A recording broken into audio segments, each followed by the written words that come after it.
The co-main event this Saturday in Paris, France, is going to be the return. I was actually wondering, where is she?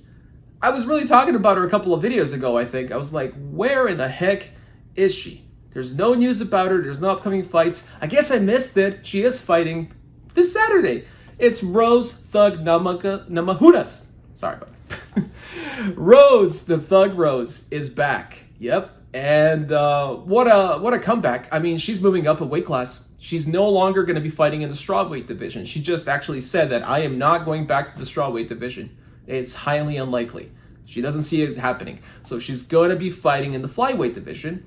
And the opponent that she will be facing is, and I apologize in advance to all the French folks from France, all the Canadian French. I'm sorry. I love French, but I don't know the language. I would love to know it. I butcher the pronunciation every time. I believe it's Manon Fiorot. Okay? I know you don't really pronounce those last couple of letters. That's what I do know. So Manon Fiorot, she's fighting. She's going to be introducing Thug Rose to the division on her home ground, right? And let me tell you about Manon Fiorot. So Manon Fiorot she has a 10-1 record. Her nickname is Beast. Now, this woman really is a beast. We're talking the Wonder Boy, the female Wonder Boy. Her karate she's known for her karate. She's known for her leg kicks, side kicks. She's has great, amazing striking. Like, she destroyed her opponents. She hasn't lost in the UFC. She only has one loss on her record, and that was before the UFC. I think it was Cage Warriors that she lost in. That was a while ago, right? So ever since she entered the UFC, she beat everybody. She's on a 5-win streak, okay? She had a bunch of canceled fights. She was supposed to fight last year in Paris. She was in the audience. She loves it. She says, I just can't wait for this moment. This is her moment, right?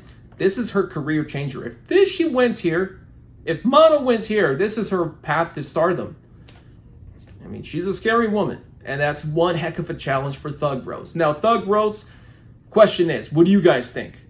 Is she ready for this challenge? Is she ready for the flyweight division? Is this too much of a challenge for her? Let me know, please. I'd love to know. I'd love to find out. Honestly, it would be foolish to also dismiss Thug Rose. As we already know, like, if you dismiss Thug Rose when she's the underdog, what happens? She freaking wins. I mean, this woman beat Weili Zhang. Now, the big champion of the strawweight division, she beat her twice. Now, granted, of course, that second fight, it was a very close razor decision win by her. So then, I mean, she had the whole world in her hands, right? Thug Rose did everything right. She beat Weili twice.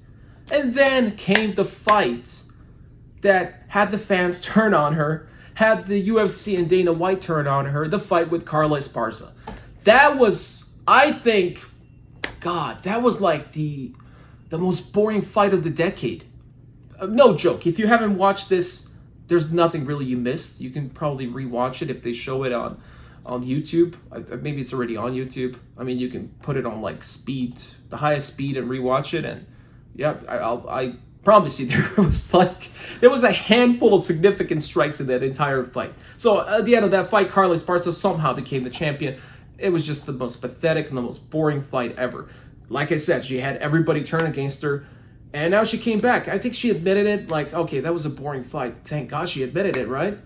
And I think her reasoning for that fight style was so she doesn't get damaged. You know, she doesn't receive much punches, because everybody was saying, oh, she's good, but she takes a lot of punches. So she took it the wrong way to prove that, okay, I'm not going to get touched, but yeah, you're supposed to touch your opponent. It's a game of who touches who. Who touches who more and who touches who less. The person who touches more wins. But, not like 3-2 significant strikes. Nobody's going to like that. So, yeah. Okay, so here we are.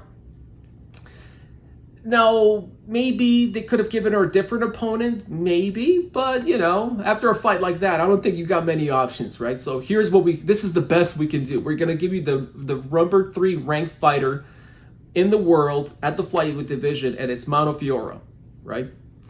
If she can pull this off, hats off.